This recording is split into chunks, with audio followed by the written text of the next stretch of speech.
वेतन का ही 15% बच्चों की शिक्षा पर, टोटल का शेष वेतन में जो बच गया इन दोनों के बाद, उसका 25% मनोरंजन पर और 20% परिवहन पर खर्च किया।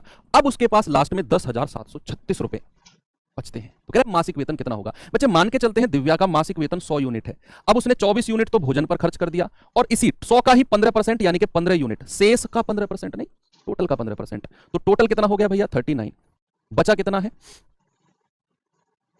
बचा है 100 में से आप 39 घटाएंगे तो ये बचेगा 71। कितना बचेगा भाई, ये बचेगा सॉरी 61 यहां बचेगा। अब 61 यूनिट जो बचा, कह रहा है कि उसका 25% मनोरंजन पर, इस 61 का 25% परसेंट में बात कर रहा है, मनोरंजन पर और 20% परिवहन पर, तो 25 और 20 45%, 25 और 20 45%। ये 45% तो उसने मनोरंजन यानी कि एंटरटेनमेंट और ट्रांसपोर्ट पर खर्च कर दिया। अब बचा कितना है 55%। बचे 55% किसका, 61 का।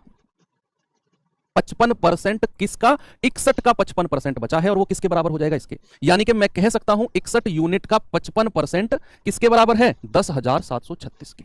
यहां से आप 1 यूनिट का मान निकालो और फिर आप 100 यूनिट का मान निकालना, समझे। 100 यूनिट मान के चला उसकी इनकम, उसका 24 और 15% कितना 39% तो भोजन और शिक्षा पर खर्च कर दिया। बचा कितना 61 यूनिट, 61 यूनिट।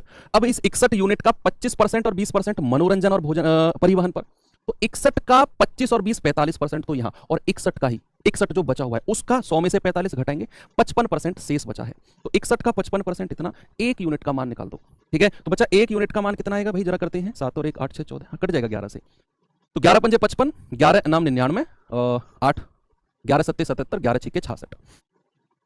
61 से कटेगा भाई, ये क्यों नहीं कटेगा, कटेगा। कितनी बार कटेगा 61 एकम 61, और कोई ऑप्शन ही नहीं है।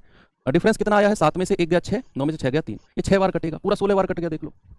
और कोई ऑप्शन उसको कटना पड़ेगा, नहीं तो आंसर पॉइंट में आएगा, और आंसर पॉइंट में है ही नहीं, तो मतलब इसको 61 से कटना पड़ेगा। ये 5 से जाएगा 20 बार और ये 20 उधर जाकर गुणा हो जाएगा। तो 1 यूनिट का मान कितना आ गया, 16 गुणा 20 320। तो हम तो उसकी इनकम को 100 यूनिट मान के चले थे, तो ये हो जाएगी 32,000।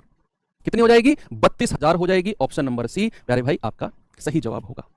ओके, चलिए आगे चलते हैं। अगला सवाल हमारे सामने ये, जो भी बच्चा लेट जुड़े हैं, अभी कुछ बच्चे मैं देख रहा हूं अभी इंक्रीज हो रही है स्ट्रेंथ, शुरू में कम थे थोड़े 400-500 बच्चे, उनसे मैं कहूंगा कि आप इसका सॉल्यूशन जो ग्राफ का मैंने कराया है ना, वो सारा सॉल्यूशन देख कर जाना।